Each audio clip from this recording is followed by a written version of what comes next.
Rajasthan university of health science जो है उसमें एडमिशन लेने के लिए आपको एक टेस्ट देना होगा RUHS CUET।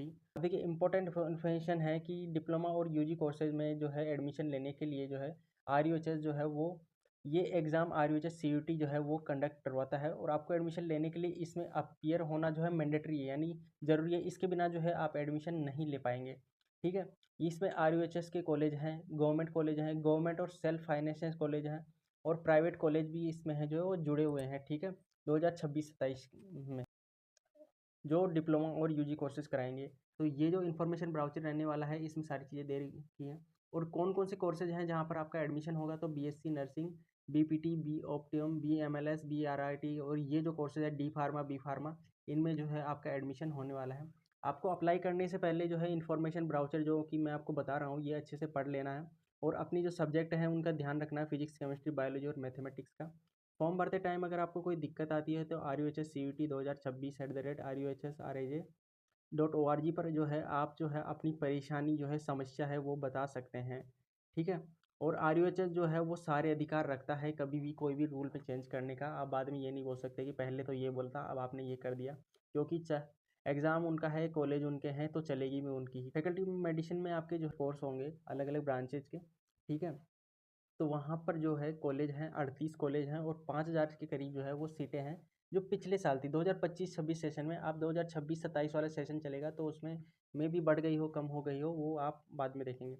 डेंटिस्ट्री की यहाँ पर 7 कॉलेज थी जिनमें 600 सीटें थी। फैकल्टी ऑफ नर्सिंग में यहाँ पर 204 कॉलेज की 10,500 के करीब जो है वो सीटें हैं नर्सिंग में। BSc nursing. फार्मेसी में यहाँ पर कॉलेज 2025-26 में थी, बी फार्मा में 38 और डी फार्मा में 317। और 2025-26 में सीटों की बात करें तो बी फार्मा में यहाँ पर 2680 सीटें और डी फार्मा में 18,860 सीटें मिलाकर दो टोटल सीटें हो गई थी 21,540। एप्लीकेशन प्रोसीजर की बात करें तो यहाँ पर अपना जो है ऑनलाइन एप्लीकेशन जो है वो आपको भरना होगा। अगर कोई आपका कमी रह जाती है अगर फॉर्म फिल करने के टाइम, तो जो है रिजेक्ट कर दिया जाएगा। फॉर्म भरने का जो है www.ruhsraj.org, इसका लिंक जो है मैं डिस्क्रिप्शन में दे दूंगा ताकि ये आप डाउनलोड भी कर पाएंगे और अपना फॉर्म भी जो है वो फिल कर पाएंगे। ठीक है, प्रिंट आपको 2 कॉपीज़ में रखना है। ठीक है, ऑनलाइन उसके साथ ऑफलाइन भी।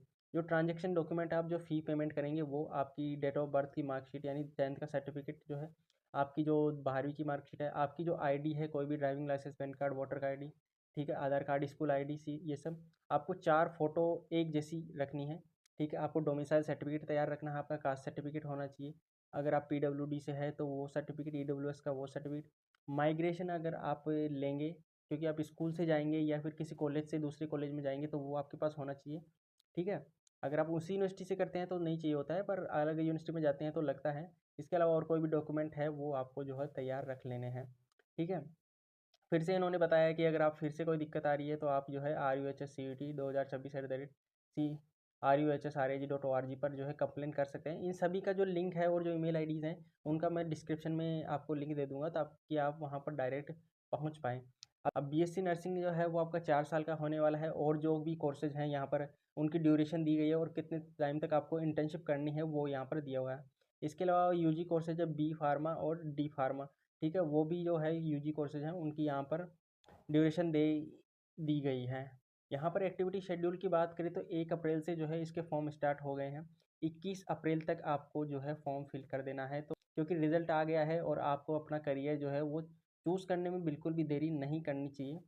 और अगर आप इसको ऑप्शनल की तरह भी देख रहे हैं तो भी आपको फॉर्म फिल तो करना ही चाहिए। ठीक है, और इसके बाद आपको एडिट करने का ऑप्शन मिलेगा एक बार। ठीक है, और तो वो 29 तारीख तक रहे, 29 तारीख से 1 मई तक रहेगा। ठीक है, तो उसकी आपको ज़रूरत नहीं पड़नी चाहिए, आप पहले ही अपना फॉर्म जो है अच्छे तरीके से देखकर भरें। तो इसके बाद जो है ऑफलाइन मोड पे MCQ बेस जो टेस्ट होगा वो 21/5 यानी 21 मई को होगा। ठीक है, उसके बाद इसका रिजल्ट भी जो है मई जून में जो है जारी कर दिया जाएगा 2 जून को। और ऑनलाइन काउंसलिंग का जो प्रोसेस है वो 16 तारीख से जो है स्टार्ट हो जाएगा। एप्लीकेशन फ़ी की बात करें तो यहाँ पर रिजर्व कैटेगरी के लिए 1000 रुपये, अनरिजर्व के लिए 2000 रुपये यहाँ पर रखी गई है। तो एडमिशन एलिजिबिलिटी क्राइटेरिया जो है यहाँ पर दे रखा है, आप इसके अकॉर्डिंग जो है वो अपनी एलिजिबिलिटी देख लें। बीएससी नर्सिंग में आपको जो है 12th पास होनी चाहिए, वो भी 12th के साथ 10+2 पैटर्न में, और आपके सब्जेक्ट होने फिजिक्स, केमिस्ट्री, बायोलॉजी और इंग्लिश जो है आपके पास होना चाहिए। और आपके जो है 45% मिनिमम मार्क्स होने चाहिए, रिजर्व कैटेगरी के लिए 40% मार्क्स होने चाहिए, ठीक है। और इंग्लिश कंपलसरी सब्जेक्ट है, इंग्लिश आपके पास होना चाहिए, इंग्लिश होता भी है वैसे। और बीपीटी कोर्स के लिए, बी ऑप्ट के, बीएमएलएम, इन सब के लिए जो है वो बी को एलिजिबिलिटी यहाँ पर दे रखी है, आपको वो पढ़ लेनी है, ठीक है। अब pharmacy courses, D pharma, B pharma के लिए आपके 12th होनी चाहिए, उनमें आपके इंग्लिश, फिजिक्स, केमिस्ट्री और बायोलॉजी होनी चाहिए, मैथमेटिक्स भी अगर आपके पास है तो आप कर सकते हैं।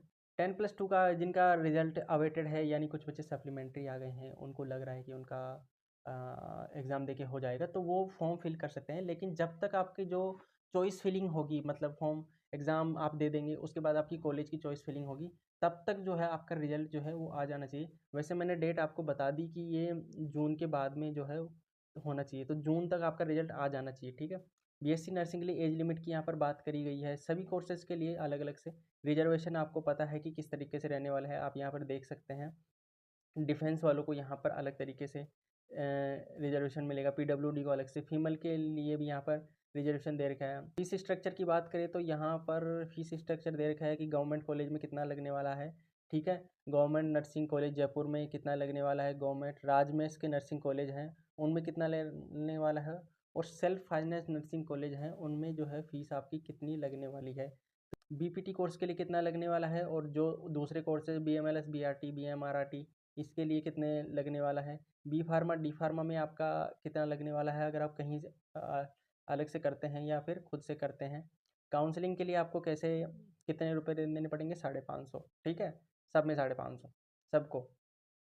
चॉइस फिलिंग आफ्टर, देखिए जो आरयूएच सीईटी जो सीयूईटी जो है वो आप एग्ज़ाम देंगे, उसका रिजल्ट जो है वो डिक्लेयर हो जाएगा, आपको काउंसलिंग करवानी पड़ेगी, ठीक है। चॉइस फिलिंग करेंगे आप कॉलेज का, कि आपको ये कॉलेज चाहिए, पहले नंबर पे ये चाहिए, दूसरे नंबर पे ये चाहिए, आखिरी में ये चाहिए नहीं, ठीक है।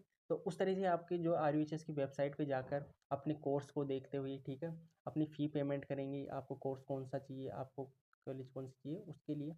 उसके बाद जो है एडमिशन जो है आपका, जो लिस्ट बनेगी, मेरिट लिस्ट, आपने कितना स्कोर किया है, कितना अच्छा आप एग्ज़ाम दे के आए हैं, उसके बेसिस पर आपकी जो है वो चॉइस फिलिंग के ऑर्डर के बेसिस पर जो है आपको कॉलेज मिलेगी, ठीक है। और जो मेन बात इन्होंने बताई है वो काफ़ी छोटे शब्दों में बताई है कि आपको आरयूएचएस की वेबसाइट जो है वो रेगुलर विजिट करते रहना है, ठीक है। वहाँ पर आपको बार बार जाते रहना है और देखते रहना है कि हाँ अब फॉर्म स्टार्ट हो गए, हाँ अब एडमिशन लिस्ट निकल गई, हाँ अब मेरा नाम आया कि नहीं आया, तो और इस तारीख से इस तारीख तक मेरी फ़ीस सबमिट करने की डेट है, ठीक है। और यहाँ पर इम्पोर्टेंट नोट बताया गया है कि अगर किसी भी स्टेज पे ये पाया जाता है कि नॉट एलिजिबल कैंडिडेट ने फॉर्म कोर्स के लिए एडमिशन किया है, तो उसका जो है एडमिशन जो है वो कैंसिल कर दिया जाएगा, और उसके ऊपर पेनल एक्शन भी लिया जाएगा, ठीक है। तो आपको ऐसा गलत काम नहीं करना है, क्योंकि मोस्टली जो बच्चे होंगे आप 12th पास होंगे, ठीक है। और allotment of college and courses में बात करें तो यहाँ पर मेरिट लिस्ट के आधार पर, सीट अवेलेबिलिटी के आधार पर, प्रायोरिटी के आधार पर जो है आपको जो है कोर्स दिया जाएगा। अगर मान ली दो बच्चों का सेम स्कोर है तो किस तरीके से उनको जो है वो ऊपर रखा जाएगा।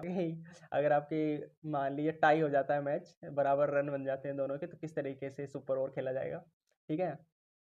और ये जो है यहाँ पे फीस स्ट्रक्चर दिया हुआ है जो कि मैंने आपको पहले बता दिया। और कुछ जिस कोर्स में आपको एडमिशन लेना है उस कोर्स के बारे में देखिए, उसके बारे में सारी चीज़ें अपने को पता होनी चाहिए। ये नहीं अपने लिए किसी और के लिए, जैसे मैं वो कोर्स नहीं कर रहा पर मैं आपको वो चीज़ बता सकता हूँ, तो इस तरह से आपको जो है चीज़ें वो रखनी है। इसके अलावा आपकी जो चेक लिस्ट जो होनी चाहिए कि आपको कौन कौन से डॉक्यूमेंट तैयार रखने हैं, वो यहाँ पर एक बार फिर से मैं बता देता हूँ। काफ़ी अच्छे कोर्सेज हैं, काफ़ी करियर ओरिएंटेड कोर्सेज हैं, आपको ध्यान देना चाहिए। और इस तरह के कोर्सेज जो हैं वो स्किल बेस्ड होते हैं। इनमें क्या होता है कि आप जैसे स्किल कमा लेंगे, अगर आप कोर्स करने के बाद जो है आप जो है बेरोज़गार नहीं रह पाएंगे। आप किसी हॉस्पिटल में या अपना सेंटर खोल के, या फिर आप जैसे कई अच्छे अच्छे लोगों का ग्रुप बन जाता है, तो अपनी खुद की लेबोरेटरी वगैरह ओपन करके जो खुद का स्टार्टअप है वो कर सकते हैं, ठीक है। तो उस तरीके से जो है काफ़ी अच्छे कोर्सेज हैं। तो मेरे अकॉर्डिंग आपको जो है, अगर आप ऐसा करियर देख रहे हैं जिसमें आपको बाद में भागना ना पड़े कहीं पर भी, तो आपको ये कोर्सेज जो हैं वो ज़रूर ज्वाइन करने चाहिए। तो यही था जो सब कुछ था RUHS CUET के बारे में, ठीक है। और इससे रिगार्डिंग और कोई भी अगर इन्फॉर्मेशन आपको चाहिए तो मुझे आप कमेंट कर सकते हैं। बाकी जितना हो सकता था मैंने आपको बताया। बाकी बेस्ट विशेज, आप अच्छे से एग्ज़ाम दें और एग्ज़ाम क्वालिफाई होगा। अपनी 12th की जो सब्जेक्ट्स हैं उनको आप स्ट्रॉन्ग रखें, उनको पढ़ते रहें, ऐसा नहीं कि आप उनको छोड़ें नहीं, क्योंकि 12वीं के बाद अगर आपका एग्ज़ाम हो रहा है तो उन्हीं के बेसिस पर आएगा। ऐसा नहीं कि आगे की चीज़ें पूछेंगे, उन्हीं के बेसिस पर पूछेंगे। तो आप वो सब चीज़ें तैयार रखें। Thank you so much.